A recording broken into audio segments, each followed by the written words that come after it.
Hello friends, welcome to Chettinad Mani channel. எல்லோரும் எப்படி இருக்கீங்க? எல்லோரும் சந்தோஷமாகவும் ஆரோக்கியமாக இருப்பீங்கன்னு நான் நம்புகிறேன்.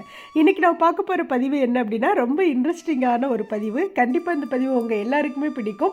பிடிச்சிருந்ததுன்னா செட்டிநாடு மணி சேனலை சப்ஸ்கிரைப் பண்ணிக்கோங்க. வீடியோ பார்க்குற எல்லோரும் கண்டிப்பாக ஒரு லைக் கொடுத்துட்டு எல்லாருக்கும் ஷேர் பண்ணுங்கள்.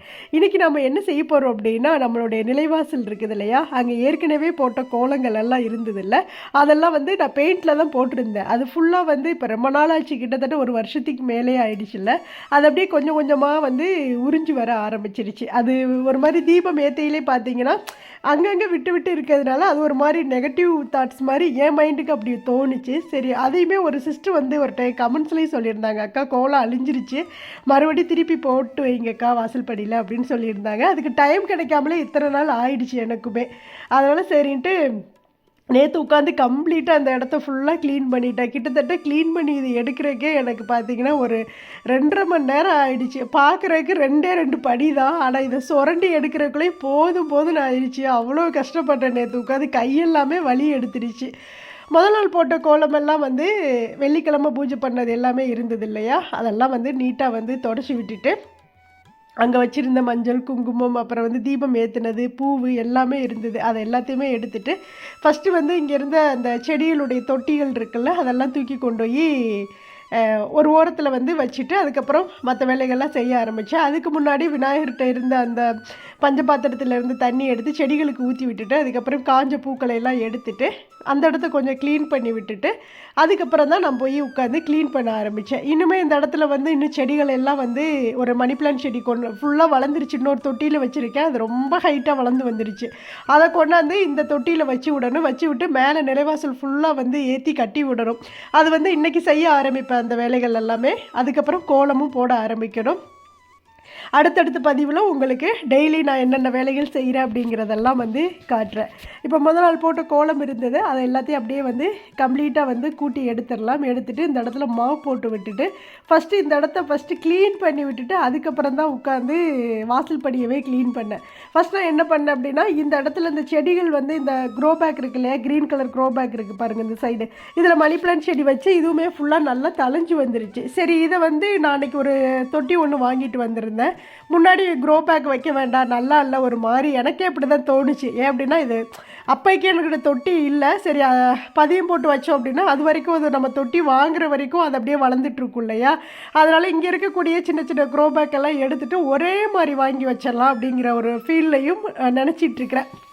ஒரே மாதிரி பார்க்குறக்கு இன்னுமே நல்ல யூனிஃபார்மாக இருக்கிற மாதிரி வாங்கி அழகாக வச்சிடலாம். ஏன்னா வீட்டுக்கு முன்னாடி இருக்கிறப்போ பார்க்குறக்கு கொஞ்சம் அந்த விஷுவல் வந்து நல்லா தெரியணும் இல்லையா. அதுக்காகவே அப்படி சரி கொஞ்சம் கொஞ்சம் நம்ம கையில் பணம் இருக்கிறப்போ, நம்மளுக்கு சேல்ரி வர்றப்போ கொஞ்சம் கொஞ்சமாக வந்து வாங்கி வச்சுக்கலாம் அப்படின்னு நினச்சிட்டு இருந்தேன். இந்த மாதம் சேல்ரியெல்லாம் கண்டிப்பாக எனக்கு வரவே வராது. ஏன்னா நான் வீடியோ போடவே இல்லை இல்லையா. வியூஸுமே சும்மா எல்லாமே குறைஞ்சி போச்சு. சேனலே பார்த்திங்கன்னா ரொம்ப டவுனாக போயிடுச்சு.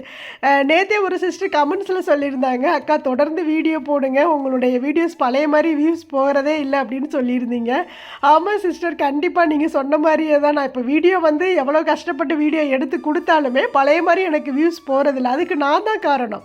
இப்போ நான் ஒரு வீடியோ டெய்லி நான் கொடுத்தாதான் அது வந்து ரெக்கமெண்டேஷனில் கொண்டு யூடியூப்பே கொண்டு எல்லார்ட்டையும் காட்டும். இன்னொன்று மக்களும் ஒரு எதிர்பார்ப்போடு இருப்பாங்க. நான் எப்போ ஒரு வீடியோ கொடுக்குறப்போ அடுத்தடுத்த சேனல் அவங்களுக்கு எது பிடிக்குதோ அதை பார்த்துட்டு எல்லாருமே போயிடுவாங்க. இதெல்லாம் பார்த்தீங்கன்னா இந்த யூடியூப் சேனல்லாம் வந்து காற்றுள்ள போதே தூற்றிக்கொள்ளணும் அப்படிங்கிற அந்த பழமொழி இந்த சேனல் வச்சு நடத்துகிறவங்களுக்கு மட்டும்தான் இருக்கும். ஏன்னா நம்மளை விரும்பி நம்மளை பார்க்குறாங்க, நம்மளை பிடிச்சி போச்சு அப்படின்னா நாம் அதுக்கு தகுந்த மாதிரி நம்ம வீடியோஸ் டெய்லி நம்ம கொடுத்துக்கிட்டே இருக்கணும். அப்போ தான் நம்மளுக்கு வியூஸும் நிறைய போகும், ரெக்கமெண்டேஷன்லேயும் யூடியூப் சேனல் கொண்டே நம்ம எல்லார்கிட்டையும் கொண்டே காட்டும். அப்படிங்கிறப்போ நம்மளுக்கு அதிகமான வியூஸ் நம்ம வந்து பார்க்க முடியும். அப்போ நம்மளுக்கு ஏர்னிங்ஸுமே ஓரளவுக்கு வரும். நான் வந்து கிட்டத்தட்ட பார்த்தீங்கன்னா இந்த 10-15 நாளாக எல்லோரும் இருந்ததுனால என்னால் வீடியோ எடுக்க முடியல. எடுத்த வீடியோஸுமே என்னால் வந்து எடிட் பண்ணி கொடுக்க முடியல. இப்படி வந்து பல இதில் அப்படியே போயிடுச்சு, நாட்கள் போயிடுச்சு. அதனாலே வந்து கரெக்டாக வந்து இப்போ வீடியோ வந்து நான் கரெக்டாக பழைய மாதிரி கொடுத்தாலுமே வந்து வியூஸ் வந்து கம்மியாக, ரொம்ப ரொம்ப கம்மியாக தான் போகுது. சரி, ஓகே, அது போகிறபடி போகட்டும். நம்மளுடைய வேலைகளை நம்ம வந்து செய்வோம். நல்லபடியாக நம்ம வந்து செஞ்சுக்கிட்டே இருப்போம். அது எப்போ போனாலும் சரி, ஓகேவா. கண்டிப்பாக ஷேர் பண்ணுங்கள். நீங்கள் ஷேர் பண்ணிங்க அப்படின்னா எனக்கு கொஞ்சம் வியூஸ் போகும். அதாவது நான் கேட்கக்கூடிய ஒரு ரெக்வஸ்ட் என்ன அப்படின்னா, நீங்கள் பார்க்குற வீடியோவை எல்லாருக்கும் ஷேர் பண்ணுங்கள். உங்களுடைய ஃப்ரெண்ட்ஸ் ஃபேமிலி இப்படி ஷேர் பண்ணிங்கன்னா கொஞ்சம் வியூஸ் வந்து போகும். அதனால் கொஞ்சம் ரெக்வஸ்ட்டாக கேட்டுக்கிறேன். கொஞ்ச நாளைக்கு அந்த வியூஸ் போகிற வரைக்கும், அப்புறம் கூட நீங்கள் ஷேர் பண்ண தேவையில்லை. ஏன்னா ஆட்டோமேட்டிக்காக அது எல்லாருக்கும் போக ஆரம்பிச்சிடும். அதுக்காக சொன்னேன். இப்போ முன்னாடி உள்ள உருளி எல்லாம் வந்து எடுத்தாந்து இந்த இடத்துல கேட்டுக்கு பக்கத்தில் வச்சுட்டு இந்த படியை ஃபுல்லாக ஃபஸ்ட்டு க்ளீன் பண்ணி விட்டுட்டு அதுக்கப்புறம் வந்து மற்ற வேலைகளை செய்வோம் அப்படின்ட்டு ஃபஸ்ட்டு அந்த கோலப்பொடியெல்லாம் கூட்டி எடுத்துட்டு அந்த இடத்துல நம்ம உட்காந்து வேலை செய்யணும் இல்லையா, அதனால் ஒரு மாதிரி வெள்ளையாக அந்த மாவு நம்ம அரிசி மாவு கலந்து போடுறதுனால அப்படியே ஒட்டிகிட்டு இருந்தது. சரி, அது ஒரு மாதிரி டஸ்ட்டு மாதிரியே இருந்தது. சரி, அதெல்லாம் வந்து கையோடு வந்து வாசல் படியே ஒரு சுத்தமான கிளாத் வச்சு ஃபஸ்ட்டு தொடச்சி விட்டுட்டு அப்புறம் பார்த்திங்கன்னா மாப் போட்டு விட்டுட்டு அது காஞ்சதுக்கப்புறம் தான் உட்காந்து வேலை செய்ய ஆரம்பித்தேன். இது பார்த்திங்கன்னா பெயிண்டில் தான் இவ்வளோக்கு தின்னர் வச்சு தான் நான் வந்து அதை ரிமூவ் பண்ணேன். ஆனால் கொஞ்சம் கூட ரிமூவ் ஆகவே இல்லை. ஒரு ஸ்டேஜுக்கு மேலே ஐயோ இதை எப்படா ரிமூவ் பண்ணுறது, இதுக்கு மேலேயே கோலத்தை போட்டு விட்ருவோமோ அப்படிங்கிற ஒரு தாட்டெல்லாம் கூட வந்தது. கையெல்லாம் பயங்கர வலி, எரிச்சல் பிடிச்சிருச்சு. அந்தளவுக்கு பயங்கர ஸ்ட்ராங்காக ஒட்டிக்கிச்சு. இந்த பக்கம் தான் எனக்கு இந்த சைடு ஃபுல்லாக எந்த கோலம் போகவே இல்லை, நல்லா நீட்டாக தான் இருந்தது. அந்த சைடு எனக்கு போயிடுச்சு. அப்படின்னா அந்த சைடு அந்த உருளியில் தண்ணி ஊற்றுறது, உருளி அலங்காரம் பண்ணுறது, அந்த உருளியிலேருந்து தண்ணி இறங்குறது, அதனால் பார்த்திங்கன்னா அந்த பெயிண்ட் எப்போதுமே வந்து தண்ணி அதிகம் பட பெயிண்ட் வந்து ரிமூவ் ஆகும். அப்படி தான் எனக்கு அந்த சைடு போயிடுச்சு. சரி, ஓகே, என்ன பண்ணால் சரி, ஒரே மாதிரி நம்ம கோலம் போடணும் அப்படின்னா எல்லா டிசைன்ஸுமே நம்ம வந்து அழிச்சு ஆகணும். அப்புறம் நடுவில் வந்து போட்டு வரைஞ்சிருந்தேன் அந்த மஞ்சள் பெயிண்டில் வந்து தாமரைப்பூ வரைஞ்சிருந்தேன் இல்லையா, அதெல்லாம் நான் ஃபஸ்ட்டு நாள் கோலம் போட்ட அந்த அந்த அந்த ஒரு வருஷத்துக்குள்ளே பார்த்தீங்கன்னா எல்லோரும் ஸ்டிக்கரானு தான் கேட்டாங்க. அக்கா அந்த ஸ்டிக்கர் எங்கே வாங்கினீங்க, லிங்க் கொடுங்க, ரொம்ப அழகாக இருக்குது அப்படிலாம் கேட்டிருந்தீங்க. அது நான் கையிலே வரைஞ்சது தான், பெயிண்டில் வரைஞ்சி விட்டது தான். அதுவுமே பார்த்திங்கன்னா ஓரளவுக்கு அந்த கால் வச்சு நடந்து போகிறோம் இல்லையா, அப்போ மண்ணெல்லாம் சின்ன சின்ன மண் துகள், கோலப்பொடி, இப்போ நிலைவாசலில் போடக்கூடிய கோலப்பொடி இதெல்லாம் செதறப்போ நம்ம அப்படியே மிதிக்க என்ன ஆகுது அப்படின்னா அந்த பெயிண்ட் அப்படியே வந்து லைட்டாக அப்படியே புள்ளியாக வந்து எடுத்தது மாதிரி ஆயிடுச்சு. சரி, அதை எல்லாத்தையும் பார்த்தீங்கன்னா ஃபஸ்ட்டு நடுவில் கொடுத்து பெயிண்ட் பண்ணி அப்படியே மேட்ச் பண்ணி விட்டுறலாமான்னு யோசனை பண்ணினேன். அப்புறம் வந்து சரி இன்னுமே கொஞ்சம் அழகாக கோலம் போடலாம் அப்படின்னு என்ன பண்ணேன், எல்லாத்தையுமே ரிமூவ் பண்ணிடலாம். ஒருவேளை இந்த கோலத்தை இப்படியே போட்டால் கூட ஃபஸ்ட்டு எல்லாத்தையுமே ரிமூவ் பண்ணிவிட்டு அதுக்கப்புறம் நம்ம வந்து அழகாக வந்து கோலம் போட ஆரம்பிச்சிக்கலாம் அப்படின்னு ஃபஸ்ட்டு பார்த்திங்கன்னா கிளாத்தில் தின்னர் ஊற்றி தொடச்சி பார்த்தேன். நான் கூட ரொம்ப ஈஸியாக தான் இருக்கும், தின்னர் ஊற்றினா டக்குன்னு வந்துடும் அப்படின்னு நினச்சி தொடச்சி பார்த்தேன். சுத்தமாக வரவே இல்லை. அப்புறம் என்ன பண்ணுறது, சரி அப்புறம் ஒரு யோசனை வந்தது. ஸ்டீல் நாரை எடுத்துகிட்டு வந்து இப்படி லைட்டாக தேய்ச்சோம் அப்படின்னா அந்த தின்னரை ஊற்றி வச்சுட்டு அது ஊறட்டும். அது ஊறினதுக்கப்புறம் கண்டிப்பாக அது வந்து அந்த வலுவழுப்பாக இருக்கிறக்கு எடுத்துக்கிட்டு வந்துடும். அதாவது நம்மளுடைய வாசல் படி கிரானைட்டில் செஞ்சது, அதனால் கொஞ்சம் அந்த வலுவழுப்பு இருக்கும் இல்லையா, அதனால் அந்த தின்னரை ஊற்றுறப்போ அது வந்து நல்லா ஊறிடும். ஸ்டீல் நாரை வச்சு எடுத்தோம் அப்படின்னா டக்குன்னு பளிச்சுன்னு வந்துடும் அப்படின்னு அந்த ஒரு ஐடியாவில் பார்த்தீங்கன்னா ஃபஸ்ட்டு கிளாத்தில் வந்து தின்னரை வச்சு தொடச்சி விட்டேன். சரி, எல்லாம் அப்படியே ஊறிட்டு இருக்கட்டும் அப்படின்னு. அதுக்கப்புறம் தின்னரை ஃபுல்லாக ஊற்றியே விட்டுட்டேன். ஊற்றி விட்டுமே பார்த்தீங்கன்னா அது ஊறவும் இல்லை, வரவும் இல்லை. அப்புறம் வந்து என்ன பண்ணேன் அப்படின்னா அப்புறம் ஒரு யோசனை, சரி நம்ம வந்து கத்தியை வச்சு சுரண்டி பார்க்கலாம் அப்படின்ட்டு என்ன பண்ணேன், கத்தி எடுத்துகிட்டு வந்து சுரண்ட ஆரம்பிச்சிட்டேன். அப்புறம் அது கொஞ்சம் கத்தியில் சுரண்டினோடனே தான் அது வந்து வர ஆரம்பிச்சிது. அது வரைக்கும் ஒரு துளி கூட வரவே இல்லை, அப்படியே ஒட்டிக்கிச்சு. அப்புறம் கொஞ்சம் கொஞ்சமாக சுரண்டி எடுத்தேன். இதெல்லாம் வந்து ஓரளவுக்கு தான், இது வந்து கொஞ்சம் விட்டு இருந்ததுனால கொஞ்சம் ஓரளவுக்கு வந்து எடுத்துட்டேன். இந்த நடுவில் உள்ள அந்த தாமரைப்பூ போட்டிருக்கேன் பாருங்கள், அது வந்து எடுக்கிறதுக்கு அந்த மஞ்சள் பெயிண்ட் அந்த ரவுண்டு போட்டிருக்கல அது கூட சூப்பராக வந்துருச்சு. ஆனால் அந்த பச்சை கலர் பெயிண்ட் இலை கொடுத்துருக்கேன் பார்த்தீங்கன்னா அது வந்து இந்த பெயிண்ட்டோட அந்த கண்டிஷனை பொறுத்தது போல். நல்லா ஹெவியாக நல்ல பிராண்டடாக இருந்ததுன்னா அந்த பெயிண்ட் வந்து வரவே மாட்டேங்குது. நானும் என்னென்னமோ பண்ணி பார்த்து வரவே இல்லை. அந்த மஞ்சள் கலர் பெயிண்ட் வந்து பார்த்திங்கன்னா லைட்டாக தொட்டவுடனே வர ஆரம்பிச்சிருச்சு. அந்த ரெட் கலரு க்ரீன் கலரு சுத்தமாக வரவே இல்லை. மறுபடி சுரண்டியே தான் எடுத்தேன். கிட்டத்தட்ட 2.5 மணி நேரம் ஆச்சு இந்த படியை சுத்தம் பண்ண எனக்கு. ஏன்னா பகலில் உட்காந்து நம்ம வந்து செய்ய முடியாது. அதனால் பார்த்திங்கன்னா ஒரு 8 மணி போல் நைட்டு வேலையை ஆரம்பித்தேன். நம்ம பகலில் உட்காந்து பயங்கர இப்போ தான் வெயில் எல்லா பக்கம் ஜாஸ்தியாக இருக்குது இல்லை, உங்கள் ஊர்லெலாம் எப்படி வெயில் இருக்குது அப்படிங்கிறத கமெண்ட்ஸில் சொல்லுங்கள். இங்கே பார்த்தீங்கன்னா இது வந்து ஊட்டிக்கு பக்கம், அவ்வளவு கேரளாவுக்கு பக்கம் கோயம்புத்தூர் எல்லா பக்கம்னால பார்த்தீங்கன்னா இங்கே எப்போதுமே வந்து குளிர்ச்சியாக இருக்கக்கூடிய இந்த ஏரியாலேயே எங்களால் வந்து இப்போ இருக்கவே முடியல. அவ்வளோ வெயில் அனலாக போடுது, அப்படியே தீ மாதிரி இருக்குது. உங்கள் ஊர்லலாம் கண்டிப்பாக அதிகமாக வெயில் இருக்கும் தான் நான் நினைக்கிறேன். ஏன்னா எல்லா பக்கமும் அப்படி தான் இருக்கிறதா சொல்கிறாங்க. உங்கள் ஊரில் எப்படி இருக்குன்னு சொல்லுங்கள். நிறைய தண்ணி குடிங்க வெயிலுக்கு. வெயிலில் தயவுசெய்து எங்கேயும் போயிடாதீங்க. பேசாமல் வெயிலில் வீட்டிலே இருந்துக்கோங்க. வெளியில் செய்யக்கூடிய வேலைகள் இருந்தாலும் ஈவினிங் டைம் இல்லை அதிகாலை டைமில் வந்து செய்ய ஆரம்பிங்க, இல்லை நைட்டு டைம் வந்து செய்ய ஆரம்பிங்க. ஒன்றும் தப்பெல்லாம் கிடையாது. நைட்டெல்லாம் க்ளீன் பண்ணுறதெல்லாம் வந்து க்ளீன் பண்ணலாம், தாராளமாக பண்ணலாம்.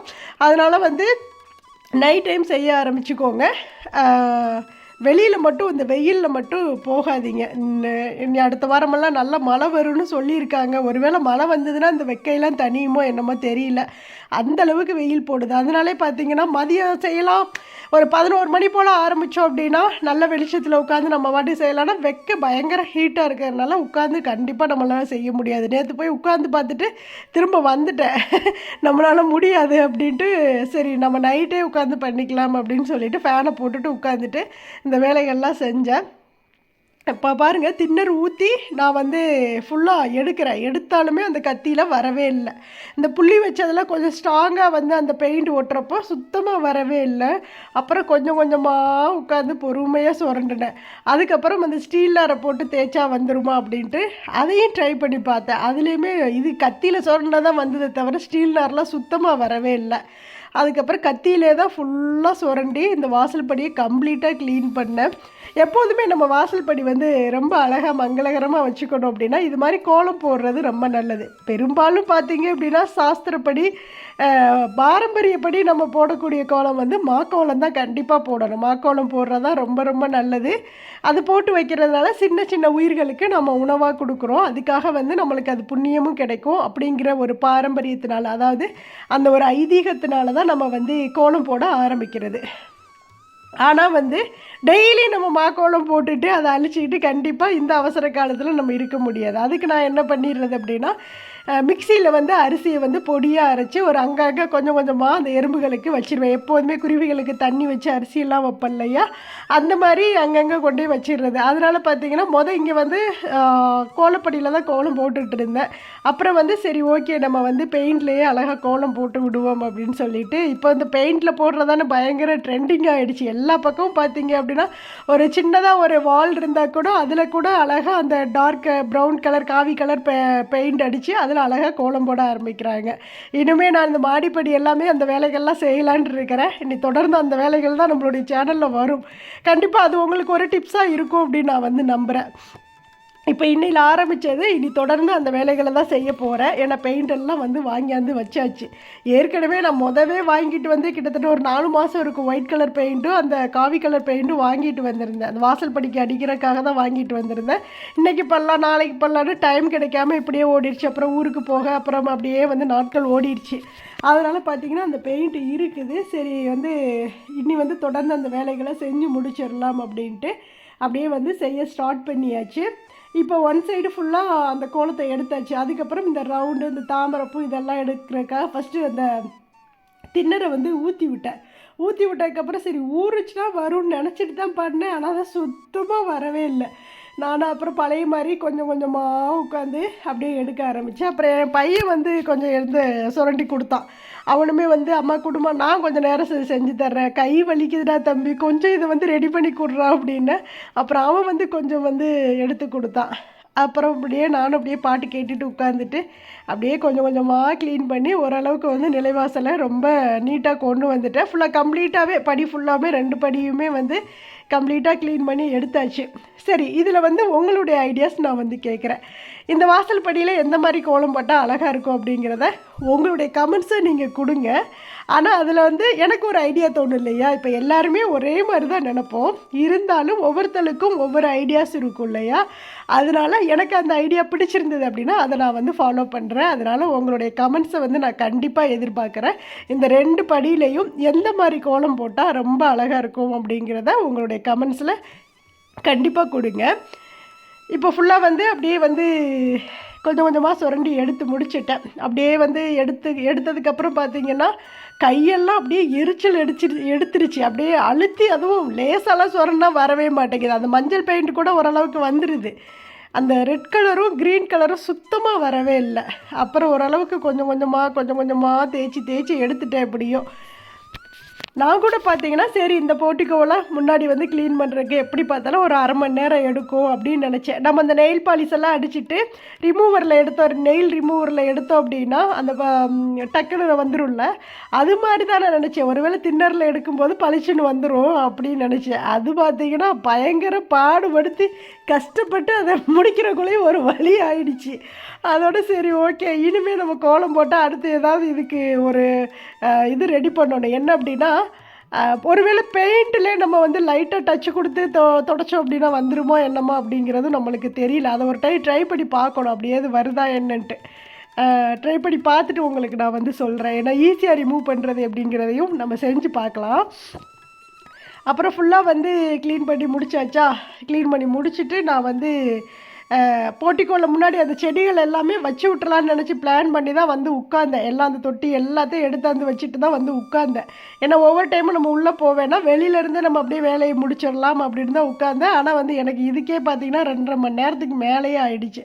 அதனால் சரி அந்த வேலைகள் செய்யவே இல்லை. சரி இப்போ இதை முடிச்சிட்டோமா, இதை ஃபுல்லாக கம்ப்ளீட்டாக க்ளீன் பண்ணி மாப் போட்டு விட்டோம் அப்படின்னா அது காஞ்சிரும். அடுத்த நாள் பார்த்தீங்கன்னா ஒரு வேளை நம்ம கோலம் போட்டு முடிச்சுட்டு இந்த சைடு இந்த செடிகள்லாம் வைக்க வேண்டியது, இந்த ரிமூவ் பண்ண வேண்டியது, இந்த க்ரோ பேக் எல்லாம் எடுக்க வேண்டியது, இந்த வேலைகள் எல்லாம் வந்து அடுத்து செய்யலாம் அப்படின்னு யோசனை பண்ணிவிட்டு ஃபஸ்ட்டு இப்போ மட்டும் அப்படியே கூட்டி எடுத்து அப்படியே தொடச்சி மாப் போட்டு விட்டுட்டேன்.